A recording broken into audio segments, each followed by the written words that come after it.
ये कह रहा है जी मुझे पता ही कुछ नहीं है। यहाँ आदमी ऐसे रखे हैं, कह रहे पता ही नहीं हमें। सुभाष चौधरी नहीं, ये कह रहा है कोई सुभाष चौधरी है। हाँ, सुभाष चौधरी देखते हैं ना। तो यहाँ पर क्या हुआ है कि जो जगह इनकी थी उससे थोड़ी एक्स्ट्रा ली इन्होंने, लोगों के मकान के आगे फेस बंद हो गए, तो ये सारे प्रोटेस्ट में हैं।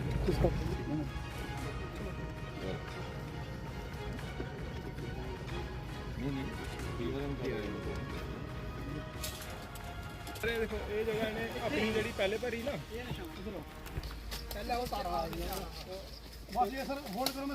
ये जहाँ तक जम्मू कश्मीर, पंजाब और हिमाचल प्रदेश का संबंध है, आपको जानते हैं कि किस तरह से सारा का सारा क्षेत्र बाढ़ग्रस्त हुआ है और प्रधानमंत्री नरेंद्र मोदी जी एक एक क्षण इसकी मॉनिटरिंग कर रहे हैं, तीनों प्रदेशों की।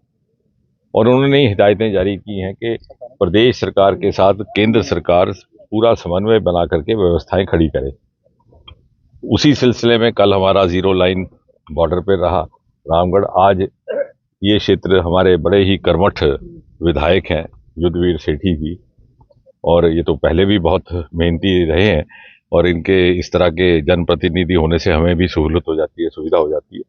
तो इनको लेकर के एक दो तो पहले कुछ इश्यूज थे, क्योंकि यहाँ पर बजालता में रेल का स्टेशन है और वहाँ पे कुछ रेल की तरफ से कंस्ट्रक्शन वर्क हो रहा था, जहाँ किसी मिसकम्युनिकेशन की वजह से जो बाउंड्री वॉल रेज कर रहे थे रेलवे वाले, उससे कुछ एक लोगों के मकानों का रास्ता बंद हो रहा था।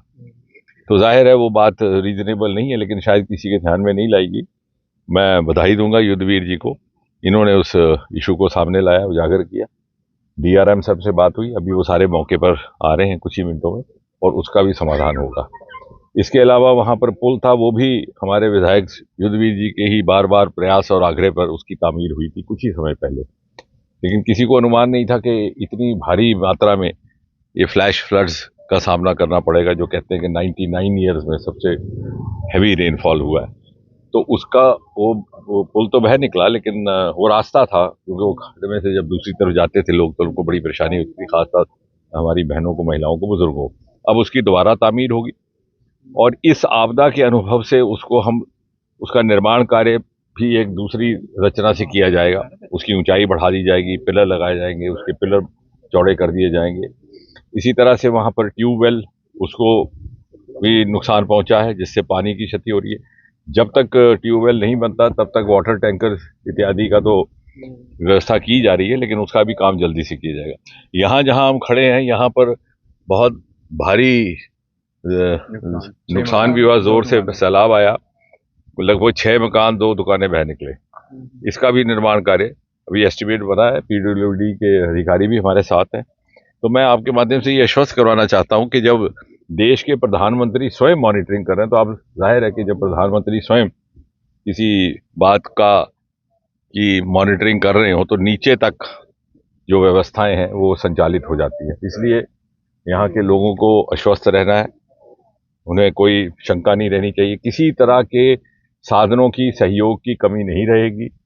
जितनी राशि चाहिए होगी, जो फंड्स होंगे, वो भी दस्तयाब किए जाएंगे, उपलब्ध किए जाएंगे।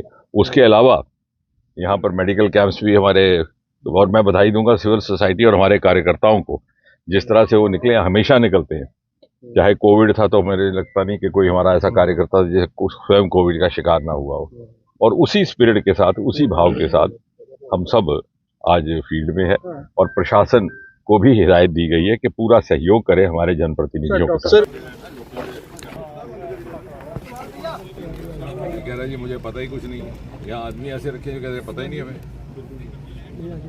सुभाष चौधरी नहीं, ये कह रहा है कोई सुभाष चौधरी है। हाँ, सुभाष चौधरी देखते हैं ना। तो यहाँ पर क्या हुआ है कि जो जगह इनकी थी उससे थोड़ी एक्स्ट्रा ली इन्होंने, लोगों के मकान के आगे फेस बंद हो गए, तो ये सारे प्रोटेस्ट में हैं। ठीक है ना।